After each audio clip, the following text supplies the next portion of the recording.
Conocer el pensamiento teológico del Tucho Fernández, que es el prefecto del Dicasterio para la Doctrina de la Fe, elegido por el Papa el año pasado, yo creo que tendríamos que leer ese artículo justamente que Fernando Casanova aludía. Tucho Fernández da unas declaraciones en donde podemos ver cómo es su pensamiento teológico, cómo es su cosmovisión teológica de acuerdo dentro del marco doctrinal católico. Él dice, y abro la cita, ustedes saben que durante muchos siglos la Iglesia fue en otra dirección. Sin darse cuenta fue desarrollando toda una filosofía y una moral llena de clasificaciones, para clasificar a la gente, para ponerle rótulos. Esto es, este es así, este es asá, este puede comulgar, este no puede comulgar.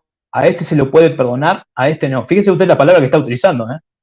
Terrible que nos haya pasado eso en la iglesia. Gracias a Dios, el Papa Francisco nos ayuda a liberarnos de esos esquemas, dice el cardenal Uf. Fernández el 8 del 3 de 2023. Esto lo dijo en una homilía en la Catedral de La Plata, cuando era arzobispo. Ahora, cuando vemos este pensamiento teológico, tenemos que entender qué es a lo que se refiere él, porque él dice, este puede comulgar y este no puede comulgar, de acuerdo a lo que decía la iglesia. O sea, se está enfrentando a lo que dice su propia iglesia, no es que está diciendo cosas ligeras, por así decirlo.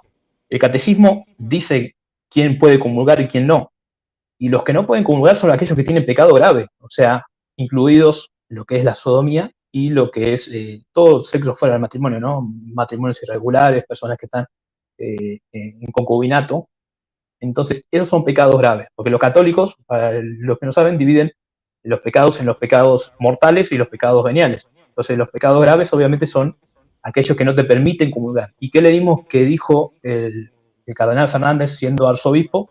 Que el problema de la iglesia era que había clasificado de una forma que decía quién puede comulgar y quién no. O sea, él está en contra de eso. En definitiva, explícitamente está diciendo que él está en contra de que un homosexual no pueda comulgar. Fíjense que está llegando un paso más incluso de lo que está de las bendiciones que vemos hoy en día.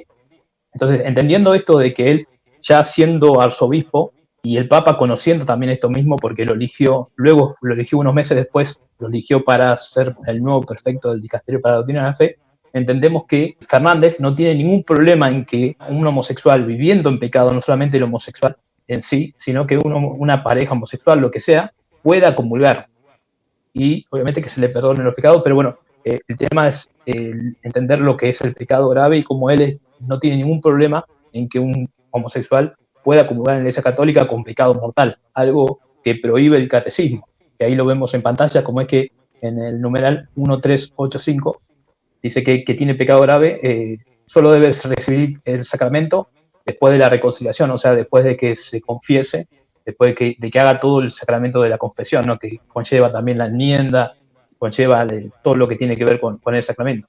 En el caso de Fernández, él no tiene ningún problema que comulguen y sí tiene problemas con que la iglesia clasifique, o sea, con el mismo catecismo que Claro. clasifique quién puede comulgar y quién no. Esta actuación del Tucho Fernández pues trae como su cola, ¿no? Porque tú sabes que el Tucho Fernández ha sido acusado de homosexualidad, el Tucho Fernández borró literalmente un libro de la faz de la tierra que lo estuvimos aquí analizando, que es el libro de Pasión Mística, que es un libro pornográfico literalmente, y entonces vas entendiendo como que están impulsando parte de parte de sus deseos, ¿no? Están impulsando parte de sus creencias personales en torno a la homosexualidad, en torno a la sexualidad como tal. Y entonces a la gente que está familiarizada con el catecismo y a la gente que realmente está familiarizada con, no sé, la dinámica religiosa dentro de la Iglesia Católica, que son la curia, pues les causa mucho, mucho resquemor. Y ahí está, por ejemplo, la Iglesia Conservadora de África, que no fue consultada, ni mucho menos, para el asunto de fiducia supplicans, mientras que los alemanes celebran y festejan, ¿no? Fiducia supplicans. Ahí tenemos lo que dice el Catecismo de la Iglesia Católica sobre los homosexuales, que los actos homosexuales son intrínsecamente desordenados y que no pueden recibir aprobación en ningún caso. Entonces, esto vendría a ser las dos frases o incluso todo el numeral que habría que cambiar o que Claro. molesta tanto claro, a los lobbies LGBT, a los cardenales LGBT. Cuando fue elegido Fernández como prefecto del dicasterio, el Papa Francisco le envió una carta que se hizo pública, ¿no? Una carta con algunas disposiciones generales, nada realmente profundo. Entonces le envió una carta en donde a través de esta carta surgió una entrevista. Obviamente todo el mundo quería entrevistar a este nuevo prefecto que fue elegido de Argentina, y en una entrevista de Vida Nueva Digital vea usted la pregunta que le hace, ¿no? Le pregunta al entrevistador, hablando de la carta de Francisco, le dice, habla cita, todas esas propuestas de cambio que se incluyen en la carta implicarían un cambio en el catecismo o para eso hace falta otro pontificado. O sea, la pregunta es bien directa. Uy, uy, uy, Dios Yo no mío. sé, yo creo que si vos, Pacheco, fueras el prefecto del dicasterio recién elegido, o yo fuera el prefecto del dicasterio recién elegido, lo primero que digo, no voy a cambiar el catecismo, o ni siquiera diría nada por ahí, no sé, para no No traer en levantar controversia. polémica, no levantar Eso. sospecha, ¿no? Lejos de todo eso, Fernández dice, eso llevará más tiempo. O sea, está implícitamente afirmando que sí va a suceder el cambio de catecismo. Yo me ¿Sí? imagino una plática entre el Papa, que se conocen de años, ¿eh? Estos tíos se conocen de años, Francisco y el Tucho se conocen de mucho tiempo, Sí, estuvieron juntos. Yo me imagino una plática entre ellos dos, ¿no? La platica Francisco y le dice, mira, tengo planes para cambiar ciertas cosas de la iglesia, quiero llevar adelante ciertos planes, te voy a poner a ti como prefecto del dicasterio de la doctrina, vamos a ir implementando poco a poquito. Y entonces el Tucho no está diciendo nada que él no sepa. El Tucho sabe que vienen cambios a la iglesia y los cambios van con la línea del LGBT. Por eso no tiene miedo exponerse, no tiene miedo decir algo que lo pueda agarrar en entredicho, porque literalmente él tiene el refuerzo del Papa, ¿no? Que el Papa se lo comunica, que el Papa ya se lo dijo lo que va a pasar, ¿no? Y a ver, tampoco es como que al laico católico le importe mucho, Emanuel. Tú también ya lo dijiste en alguna ocasión. El laico católico va a seguir empecinado en que estamos atacando a la iglesia.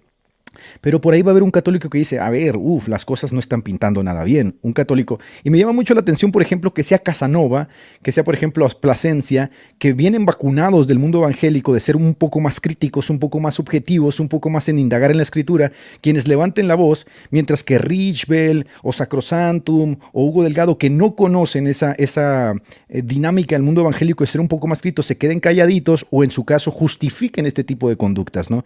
Me llama mucho la atención eso. Pero esto que estás mostrando aquí, obviamente ya te lo dice todo, te lo dice así todo, ¿no? Van a cambiarlo, lo van a cambiar porque va, o sea, esto va porque va. Esto no lo va a parar la iglesia de África, esto no lo va a parar la iglesia del este de Europa, que son los conservadores, esto no lo van a parar por ahí los que se oponen en Latinoamérica, esto va porque va. Exacto. No hay peor ciego que el que no quiere leer en este caso. Cuando vemos que no solamente esto, porque incluso vos sabés que el reemplazante de Tucho Fernández en el arzobispado de La Plata también es una persona que había confirmado a muchas personas transexuales. O sea, es una persona que es bastante progresista. Fue elegido por Francisco. Entonces Francisco viene eligiendo a personas como esa, a personas como Cupich, el cardenal Cupich, que también es fuertemente pro-LGBT en la diócesis Seferino. de Chicago. Perino, sí, el cardenal Zuppi también en Bolonia. Entonces, hay mucho, podemos traer un vendamal de cardenales nombrados y obispos nombrados por Francisco, y por el otro lado también podemos nombrar cardenales, obispos que eran conservadores, que los han sacado, los han corrido, o han ido en contra de esos cardenales, como el obispo Strickland, entre tantos otros. Entonces, el que no quiere ver está realmente en un nivel de negación que ya... Lo que pasa también que, obviamente, que todo esto lleva a lo que es la columna vertebral de la fe de un católico tradicionalista. Entonces, así como te dicen, te repite siempre Mateo 16, 18, que lo Claro. hacen en todos los canales. Claro, entonces ellos ponen sus esperanzas en una institución, porque ellos intuyen que la institución refiere directamente a lo que es la iglesia, y la iglesia refiere a lo que es la sede romana, esto que venís hablando siempre y que lo has repetido y que lo has establecido muy bien. Entonces, todo esa es cuando ellos dicen, bueno, ni las puertas del infierno prevalecerán contra ella, refiriéndose a la iglesia como la sede romana más las 23 iuris.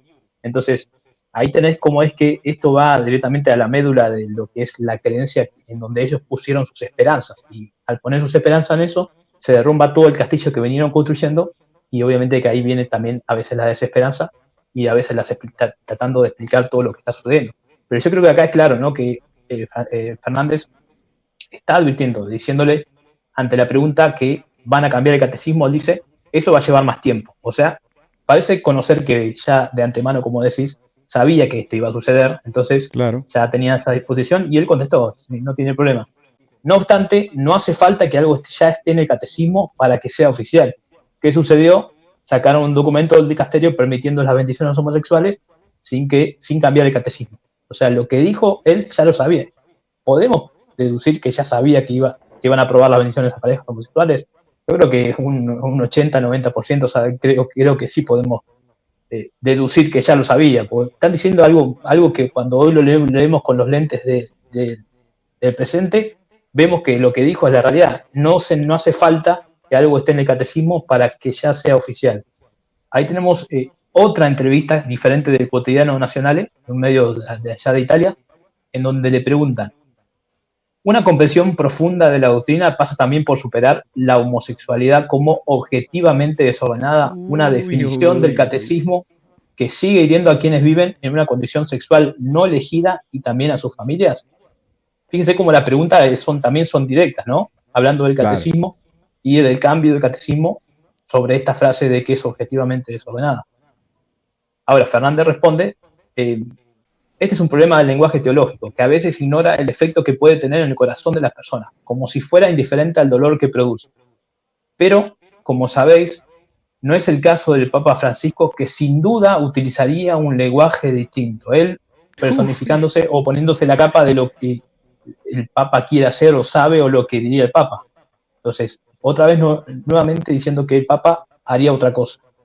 Yo no sé si tú te acuerdas cuando se dio todo el debate en torno al matrimonio homosexual en Estados Unidos, que ellos utilizaron un eslogan que decía "Love is love", ¿no? Como amor es amor, resignificando la palabra amor, el vocablo amor, para que se utilizara como, ¿no?, como afiche, como propaganda, ¿no?, en esa lucha que ellos buscaban. Entonces, esto ha venido siendo muy común dentro de los movimientos progresistas, la resignificación del lenguaje, ¿no? Podemos estar utilizando las mismas palabras, pero en el mundo progresista tienen un significado totalmente distinto que les permite a ellos sentirse como justificados e incluso incluidos, ¿no?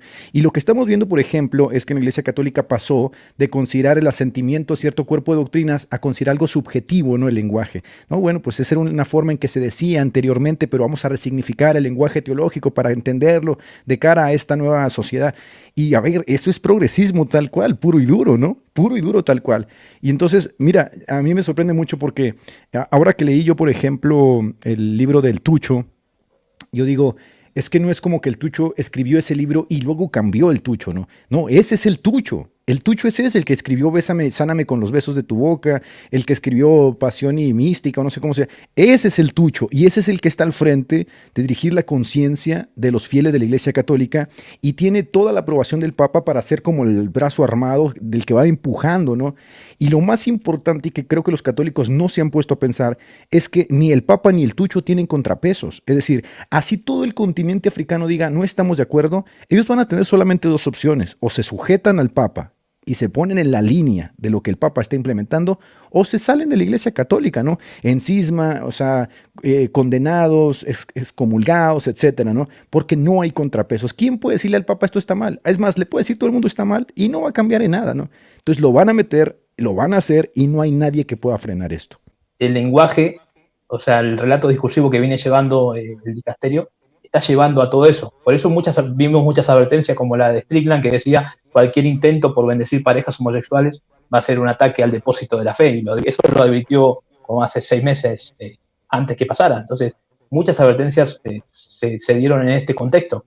Pero mira, pasando a lo que decían los medios católicos, los mismos católicos, en medios como Infocatólica, titulan su epígrafe que el cardenal Fernández sugiere que podría cambiar el catecismo. O sea, fíjense como ellos mismos, leyendo lo mismo que leemos nosotros, entienden esto mismo que es una realidad.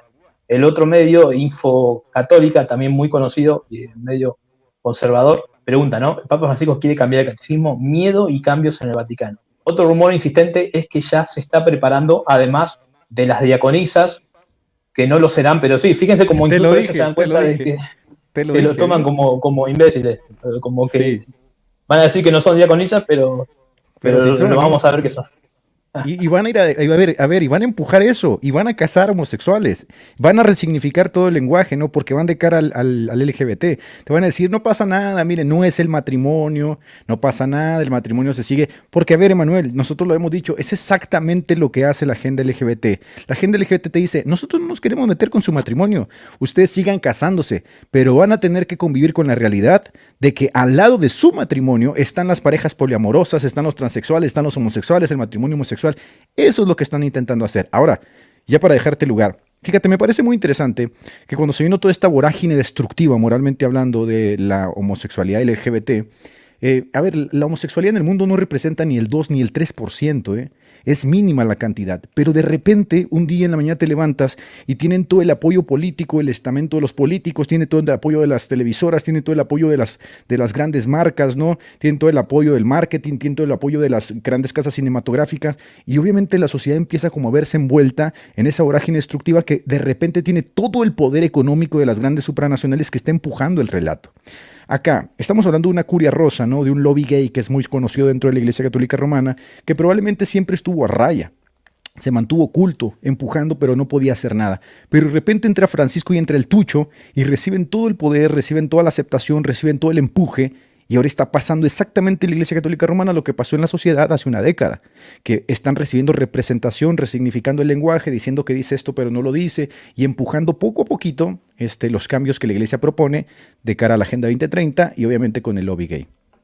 Y esta idea de que las bendiciones no son bendiciones, de que vemos que es un ritual, que es un rito, pero dicen que no es un ritual, que no es análogo al sacramento del matrimonio, pero cuando vemos la foto de algunas bendiciones, vemos que sí, son bastante parecidos lo que son las parejas homosexuales, cuando vemos una pareja heterosexual ante un sacerdote que está bendiciendo a una pareja. Entonces, es como esto de decirte que no es lo que vemos que es. Entonces ya llega a un nivel realmente que es de locura. Entonces dice que diaconisas que no lo serán, pero sí.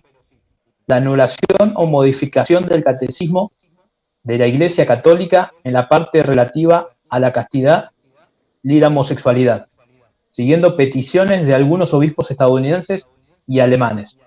El número a dinamitar es el asterisco 2357, que es el que leímos en la misma diapositiva. Entonces, ahí mismo este medio muy conocido también ve cómo es que quieren cambiar el catecismo.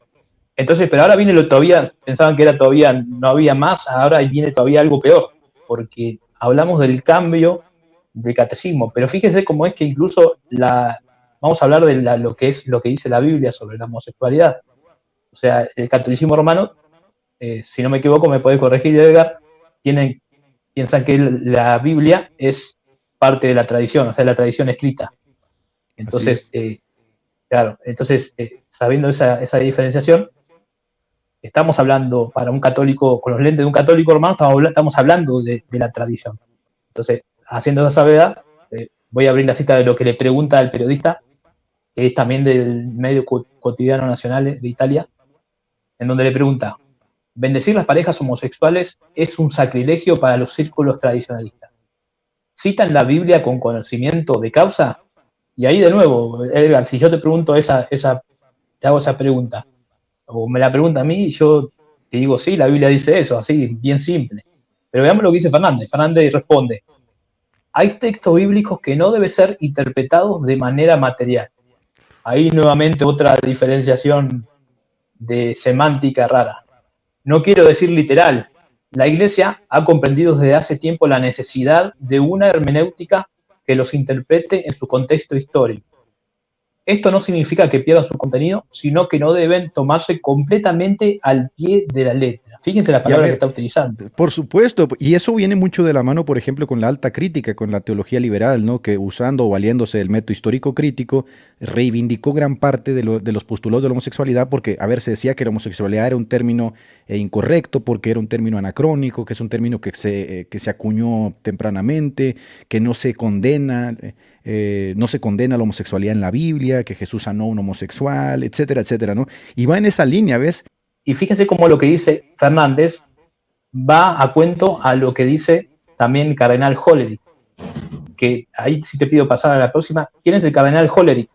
El cardenal Hollerich es el relator general del sínodo, pero más importante aún, él es miembro, fue nombrado por Francisco miembro del Consejo de Cardenales. El Consejo de Cardenales es un capo el tío. Es al que Francisco va dentro de los miembros de cardenales a pedir consejo. Y vean lo que dice Hollerich. cuando se hizo la enseñanza de la iglesia, el término homosexualidad ni siquiera existía. Este es un Ahí argumento está. netamente liberal.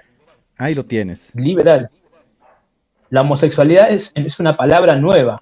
Incluso en tiempo de San Pablo, la gente no tenía idea de que pudiera haber hombres y mujeres atraídos por el mismo sexo, ¿no? Una locura. Pasando a la pregunta que le hace el periodista, dice, ¿qué pasa con los numerosos reproches de sodomía de Pablo? Hasta el periodista parece que sabe más, ¿no? Dice Hollerich, la sodomía era vista en aquella época como algo meramente orgiástico, típico de personas casadas que que entretenían a esclavos por lujuria personal. Pero, ¿cómo se puede condenar a personas que no pueden amar excepto al mismo sexo? Fíjate, Edgar, que incluso Rodrigo Calvo quiso también argumentar de esa manera, apelando a Pues la ciencia, claro, pues claro. a la APA, a la psiquiatría, diciendo que si es una enfermedad, ¿cómo podemos condenar al homosexual? Tratando de defender esta idea del catolicismo de que ser homosexual no es pecado, sino que es el acto, ¿no? Separar el acto de lo que es, de la intención, como muy bien explicaba magistralmente el profesor Néstor. ¿Cómo se puede condenar a quien no puede amar excepto al mismo sexo? Para algunos es posible ser casto, pero llamar a otros a la castidad les parece hablar egipcio. A ver, escuchar esto hace 50 años de parte de un capo de la Iglesia Católica hubiera sido algo, pero de verdad, hubiera sido una bomba. Pero hoy es tan natural porque nos han ido condicionando, ¿no? Y yo por eso, por ejemplo, cuando hablo de la psicología, digo que la psicología tiene que tener una vertiente pastoral, ¿no? Porque la psicología está contaminada igual que la psiquiatría. O sea, están totalmente aliadas a este tipo de propuestas, ¿no? Por eso yo dije, estamos en los tramos finales de una revolución moral, espiritual, una revolución intelectual que fue metiéndose a nuestras instituciones, a nuestro modo de pensar, a nuestro modo de vivir, a nuestro modo de entender la realidad, de cómo nos involucramos con los individuos, con la vida. Y esto es así. Estos tipos, como el cardenal Hollerich, si se sienten tan cómodos hablando y diciendo esto, es porque ya viven en una sociedad que ya se presta a esto. Ahora, fíjate, Manuel, si la Iglesia Católica les pone sacerdotisas o diaconisas, reprueba el celibato, les casa, la Iglesia Católica va a seguir teniendo miembros, porque gran parte de la sociedad en este momento ya fue condicionada. Si te das cuenta, los centennials, por ejemplo, las nuevas generaciones están fuertemente condicionadas con ese discurso. Entonces ellos le están apostando a esa generación. Para ellos nosotros ya no somos el problema, nosotros vamos a ir como de salida, vamos a ser siempre como los anquilosados, como los rebeldes, como la generación de cemento, dicen, la generación dura, que no entiende, que no se abre.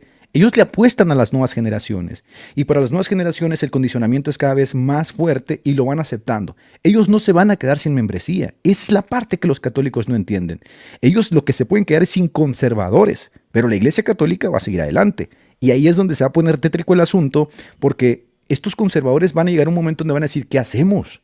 O sea, seguimos sujetos al Papa, porque ahí viene, por ejemplo, el filipino, el cardenal Luis Antonio Tagle, que probablemente lo suceda, que es un tremendo progresista. No era mejor hasta el tucho, ¿no? ¿Y qué vamos a hacer? ¿No nos salimos o vivimos aquí en toda esta vorágine destructiva, ¿no? Exacto, sí.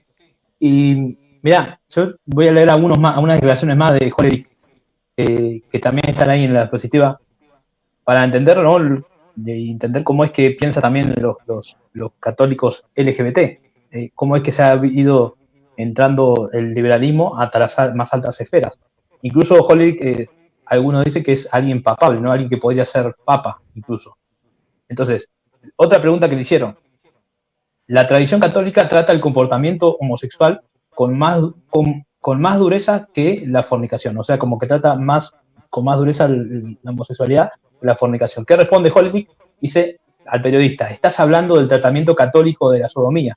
Y el periodista entonces ávido le pregunta, ¿estás diciendo que no podemos equiparar la sodomía con la homosexualidad? Y Hollerich responde, la sodomía también está presente entre hombres y mujeres casados. Entonces, todo el tiempo vemos esta teología liberal brotando de Hollerich, que trata incluso de reinterpretar esto de que la homosexualidad en realidad no es pecado, ¿no? Lo que es incluso las relaciones homosexuales, porque vemos que habló de lo que es mantener la castidad, que algunos no pueden, entonces estaría permitido en cierta manera. Una persona homosexual siempre amará a personas de su mismo sexo. No deberíamos reducir la homosexualidad a relaciones sexuales desordenadas. Le parece un poco dudosa la parte de la enseñanza que califica la homosexualidad de intrínsecamente desordenada. y dice que el artículo, ¿no? El artículo del debate dice: Hollerich también ha subrayado que la única respuesta de la Iglesia a las personas LGBT no puede ser hacer hincapié en el celibato. Esta idea de que hay personas que no pueden vivir en castidad, entonces él piensa que hay que reinterpretar esto. Y ahí sí te pedía el video que te pasé de Hollerich, que ya es conocido, lo han pasado, pero justo viene a cuento de esto mismo, de que le pregunta a un laico, lo confronta para ver si después del sínodo de la sinodalidad, que todavía no terminó, y que no va a terminar más, porque es una... nadie sabe lo que es realmente el sínodo de la sinodalidad, pero sí se entiende que Francisco quiere una iglesia sinodal, lo que quiera que eso significa, o sea, no hay una definición. Pero parece que no va a terminar la sinodalidad, la iglesia va a ser sinodal, según Francisco. Eso. Después del sínodo, ¿usted cree que la sodomía debería ser considerada un pecado grave? No sé qué traerá el sínodo. Ahora escuchamos al pueblo de Dios, lo que ellos expresan. Comienzo a recibir informes. Como usted sabe, yo soy el relator general del sínodo y después de leer todo eso, en septiembre haremos un primer borrador para las reuniones continentales que se llevarán a cabo. Pienso que, en primer lugar, yo jamás consideraría la sexualidad separada del amor. La Biblia ha enseñado y la Iglesia ha enseñado durante 2000 años que la sodomía es un pecado, una abominación que clama al cielo. Pero también la Biblia dijo que debemos apedrear a las mujeres adúlteras. La Biblia ha dicho que el sol gira alrededor de la tierra, por lo que la Biblia hay que darle una interpretación a la Biblia. Entonces se está cambiando la enseñanza bíblica fundamental sobre el pecado. No, existe un... Sé que estoy totalmente de acuerdo con el Papa Francisco. Y fíjate lo que dice Hollerich, o sea, esto de que no cree bien lo que dice el catecismo, está en consonancia con lo que dice otro cardenal, también, que es puesto por el Papa Francisco, miembro también del Consejo de Cardenales. O sea, también es una persona cercana al Papa. No es alguien que estamos hablando. Está rodeado de puras mariposas el Papa, ¿eh? Exacto. Bueno, ahí lo vemos al cardenal en Alemania ofreciendo una misa pro LGBT, donde vemos una bandera. Eso no está armado ni nada. Es una bandera que él ordenó poner, en donde hizo una misa pro LGBT, donde incluso hizo esto, viste, de pedirle perdón a la comunidad LGBT, y él abiertamente apoya lo que es la bendición de las parejas homosexuales. Y él dice que, también en una entrevista, dijo a Asri Presa: el catecismo no está escrito en piedra, dice él. Uno también puede dudar de lo que dice. Y después dice: el catecismo no es el Corán, por lo tanto, un cambio del catecismo no es un sacrilegio. Entonces, vos ves como el relato viene por ese lado. Estas son todas declaraciones de estos últimos años, no son declaraciones, son todas declaraciones que vienen una atrás de otra, ¿no? De los últimos años, claro, en donde se menciona esto de cambiar el catecismo con un fuerte énfasis en lo que tiene que ver con las cuestiones del colectivo LGBT. Y hay que entender que, a ver, la propuesta que la Iglesia Católica les daba a los homosexuales es vivir en celibato. Es decir, puedes vivir en celibato, puedes vivir en castidad. Y hay que reconocer que muchos homosexuales, al verse justamente en ese entredicho, aún siendo homosexuales, se casaban, ¿eh? Se conseguían parejas para tratar como de sortear esa lucha que la Iglesia les imponía. Este cambio de catecismo literalmente va a destapar todo ese asunto, ¿no? Porque ya no se tienen que esconder, ya no tienen que ir en contra de la narrativa, de la teología de la Iglesia, porque ahora la Iglesia dice: yo entiendo que tú puedes amar a otra persona como tú, y yo ya no me opongo, ya no te tienes que esconder, ya no te tienes que casar con una mujer para tratar de reivindicar tu heterosexualidad, porque yo ya estoy de acuerdo contigo, yo ya te voy a bendecir así como eres. Entonces se viene un cambio, pero magistral a la Iglesia, chulísimo, ¿no? Chulísimo.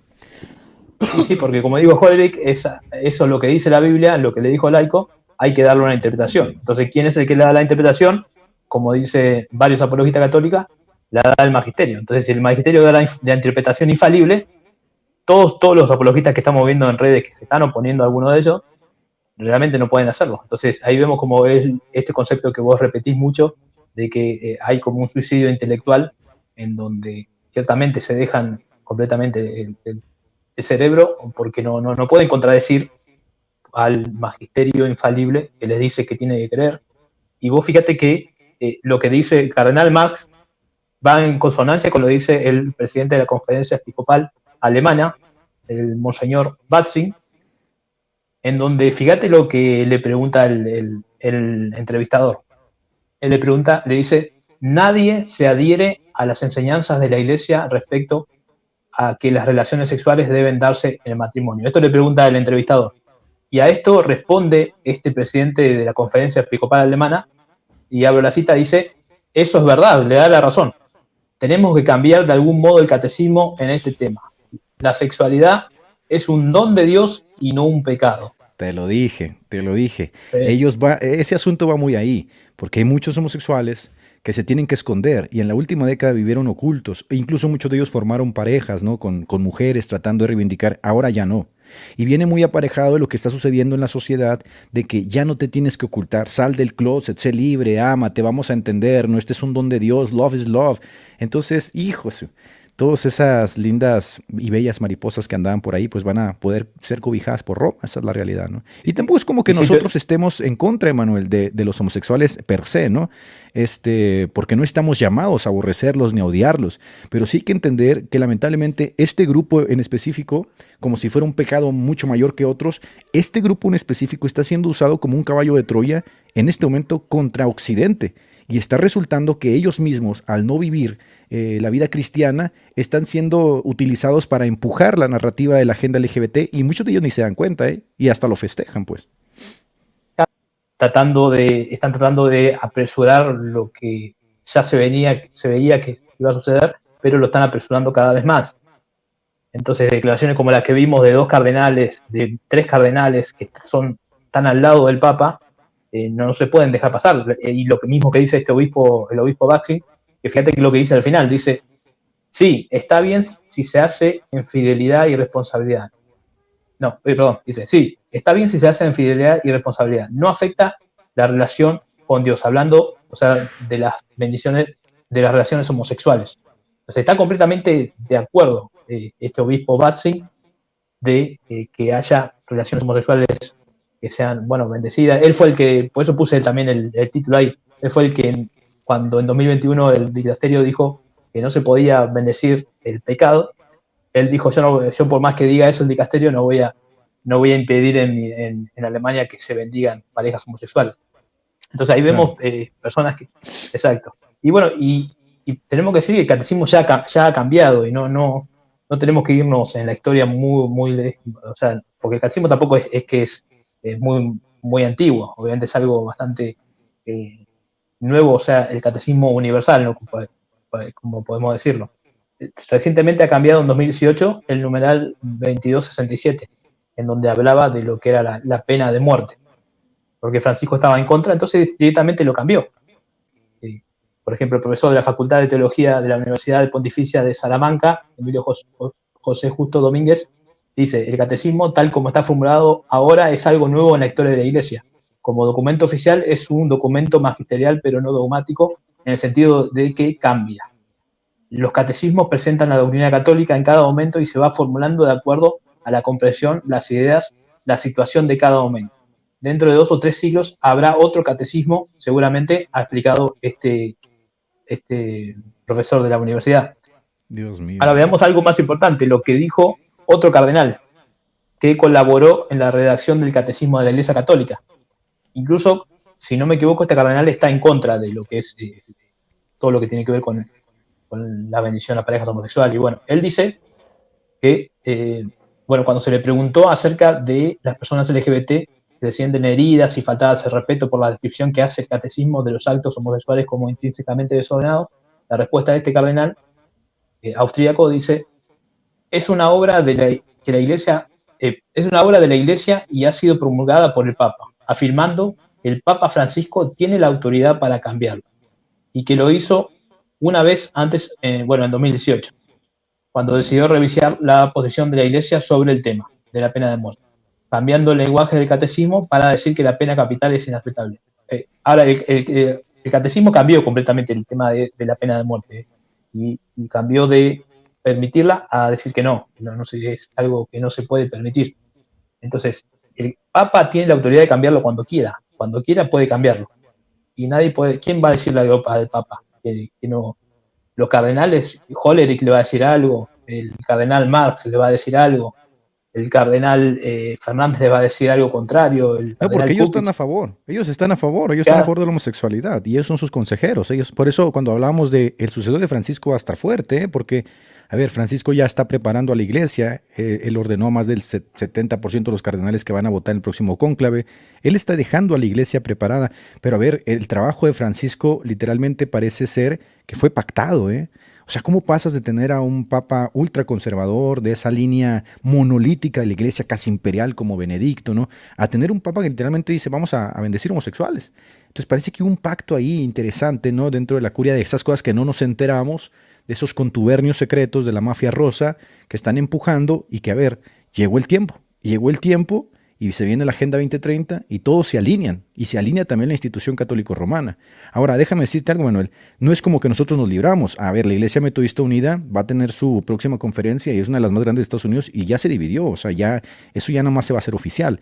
Y el tema es la homosexualidad, la ordenación, etcétera, etcétera. Presbiterianos, luteranos, anglicanos lo sufrieron el año antepasado, creo, el asunto de la bendición a parejas homosexuales. Entonces, lo que a mí me muestra esto es que va a haber un reducto cada vez más pequeño de gente. Y a ver, siempre va a haber alguien que se va a defender, ¿no? Pero yo me pongo a pensar en las almas que no tienen esa dote, esa capacidad como de estar ofreciendo defensa. Y ¿qué va a pasar con ellos, no? Los van a atiborrar de documentos, de datos, de todo esto, y van a decir, caramba, vienen tiempos malos, vienen tiempos oscuros. Y yo les recuerdo a la gente que no es como que estamos aprobando a la Iglesia Católica, pero es que la Iglesia Católica se ha jactado como de ser monolítica, ¿ves? De que ella tiene esta idea de que si el Papa no va a caer, por lo tanto la Iglesia no cae. Pero en este momento tienes a un papa que ya aprueba la bendición a parejas homosexuales y dice que está en la línea del progresismo del LGBT. Diciendo, o sea, el sufrimiento no va a ser para los católicos en general. Hay católicos que como no viven la fe católica y no están interesados en vivirla, el 80 o 90% de ellos son nominales, ni les va ni les viene, ni están familiarizados con el catecismo, con las encíclicas, con los documentos oficiales, con lo que está sucediendo al interior de Roma. Ellos simplemente van a seguir yendo a misa, ¿no? Cuando les plazque, cuando quieran, y van a seguir diciendo que es la iglesia fundada por Jesucristo. Roma no se va a quedar sin fieles, eso hay que entenderlo, Roma eso lo sabe. Roma sabe que no se va a quedar sin fieles en el mundo. El sufrimiento viene para ese grupo minúsculo que tú acabas de mencionar de conservadores, que intentan de alguna forma, buena o mala, acercarse y seguir a Cristo, ¿no? Ahí está Casanova, ahí están personas como Plasencia en este momento, ¿no? Que está en una crisis cognitiva. Y no solo para ellos, el sufrimiento viene para los conservadores también del lado de los protestantes, porque estas cosas no se están implementando en la Iglesia Católica, están implementando en el mundo occidental, ¿no? Y la Iglesia Católica es el último bastión que acaba de caer. Entonces, sí vienen tiempos de dolor, vienen tiempos de crisis, vienen tiempos de sufrimiento. Quizá nosotros lo hemos logrado como asimilar mejor, porque al final de cuentas nosotros lo hemos dicho, a ver, si la Iglesia Metodista aquí en México cae, pues yo me voy a la presbiteriana, no pasa nada, también ahí se predica a Cristo, ¿no? Y también ahí aman a Dios, y también ahí están los sacramentos, y también ahí hay comunión. Pero el caso de estos católicos es que si cae la Iglesia Católica con el Papa, caen todos. ¿Ves? Por eso la crisis que ellos llegan a sufrir es mucho más fuerte que la que nosotros podamos llegar a tener, y creo que nosotros le hemos llegado a asimilar a través de los años un poco mejor, porque es cierto que en el mundo protestante esto ya se ha venido gestando. Por eso te digo, el último bastión grande, porque es la institución más grande religiosa en el mundo, cae, pues se pudrió todo, ¿no? Ya no hay esperanza. O sea, ahí está el fin de Occidente como tal, porque esta es la última institución que le faltaba, ese contubernio esa oligarquía no poderosa. Esta es la última institución y en este momento se alinea de cara al 2030. Sí, yo creo que como ha pasado en la historia, como por ejemplo con el Papa Honorio y el tema de la herejía monotelista, sucede que aquel que tiene que confirmar la fe de los católicos es el que está trayendo toda esa confusión a todo el mundo, o sea, no solamente a los laicos, sino a los cardenales, a los obispos. Entonces, como ellos ponen la esperanza y ponen la confirmación de su fe en un hombre, están viendo los frutos de eso hoy mismo, y están viendo cómo es que se reivindica de todo lo que tanto vos, Edgar, como el profesor Néstor venían enseñando y venían demitificando también cómo es que se caricaturizaba desde el lado católico lo que nosotros creíamos con la sola escritura.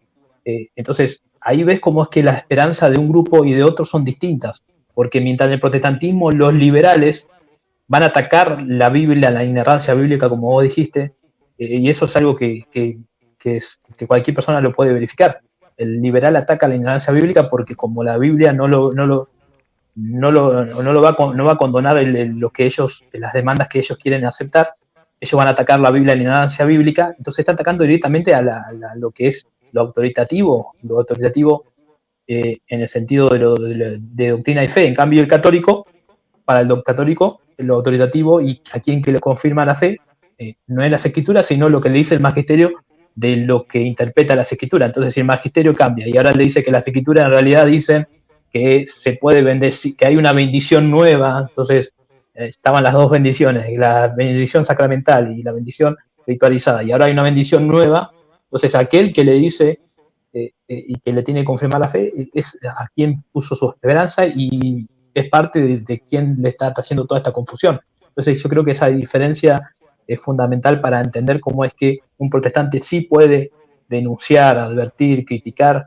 y señalar que una iglesia liberal, tanto como lo puede ser la iglesia metodista, y bueno, acá en Argentina también incluso hay una iglesia luterana que obviamente para ahí un luterano va a decir, no es una iglesia luterana, claro, pero tiene el nombre de luterana y van a reivindicar al Lutero, aunque van a cambiar todo, tiene una teología liberal, terminan atacando la Biblia. Ustedes pueden ver, cualquier liberal va a atacar la Biblia, lo autoritativo, aquello que nos dice que es infalible. Entonces, en el catolicismo no pueden criticar al infalible, al Papa, al que supuestamente es infalible, que todo lo que dice en doctrina de fe no se puede criticar. Entonces, ese problema tienen ellos que no tenemos nosotros, y es por eso que vemos que muchos católicos, incluso vemos cómo se refugian en las escrituras, y aunque no quieran volver al protestantismo como algunos de ellos porque nos vean como enemigos, van a ser considerados sí o sí como protestantes 2.0. De alguna forma, sí. Claro, yo veo todo el tiempo comentarios como es que le tiran de vos todavía tenés el germen protestante, incluso en mi canal a personas como Luis Lisboa y Rodrigo Calvo, en el reciente video dicen, estos dos ex protestantes todavía tienen claro, tienen el germen protestante, por eso pueden criticar al Papa. Entonces todo el que critica al Papa todavía no dejó de ser protestante, como le dicen a José Plasencia y a otras personas. Entonces ahí ves cómo es que, aunque no quieran, lo van a tratar de protestante 2.0, sea quien sea. Por supuesto. Yo creo que Francisco lo sabe, Manuel. Yo creo que Francisco sabe que su iglesia es nominal y que quienes representan un problema no son la masa del catolicismo, ¿no? Sino los individuos, en este caso como Stirkland y como otros que se le opusieron, como Vigano, pero estos representan un problema en la medida que pueden llegar a hacer algo, ¿no? Pero los quita de en medio, porque al final de cuentas el poder descansa en Francisco. Ahí quitó Stirkland, a otros los reprende, hace poco quitó un cura que se le opuso también. Entonces, ya no hay nada que se pueda hacer, ¿no? El laico promedio del catolicismo, esto ni le va ni le viene, o sea, esa es la realidad. Entonces, quien realmente va a recibir este mensaje, si hay católicos aquí, son esos católicos que han decidido seguir a Cristo en la línea de la Iglesia Católica y lo que la Iglesia les propone, ¿no? Un catecismo, un magisterio, etcétera, etcétera, y que hoy se ven sumamente sorprendidos de que, a ver, en la mismísima Basílica de San Pedro ya se pueden bendecir parejas homosexuales. Puedes creerlo, o sea, yo a mí todavía no me cae el 20, pero bueno.